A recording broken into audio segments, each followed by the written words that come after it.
turnamen ini untuk memberi hiburan kepada kita semua.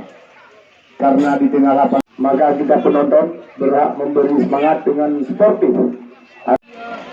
Seorang Popon, langsung satu ke bagus seorang Popon, pemain jemputan dari Lamno Aceh Jaya.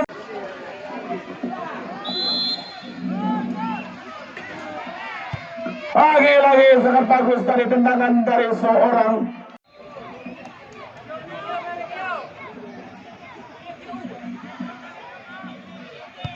Lagi bola mampu ditunduk oleh Wahyu C tadi.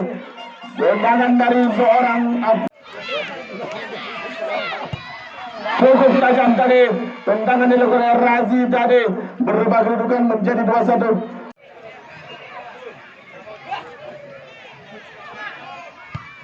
Cukup bagus tadi tendangan dari Muska.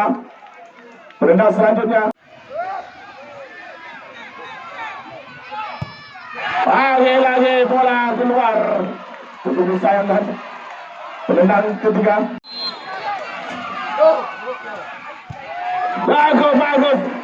Lagi seorang putra. Goyang sambanya itu. Lagi mampu diamankan oleh Musawir.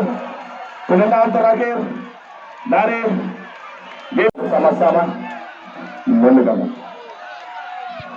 Gol!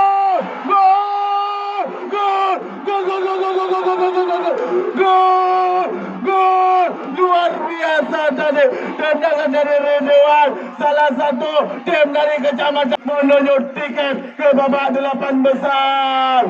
Kita dulu akan maju dan kembali sukses kembali, yaitu yang dimotori oleh Padar Roni selaku pemain dari manajer tim dari GPS akan membawa lagi pemain-pemain andal dalam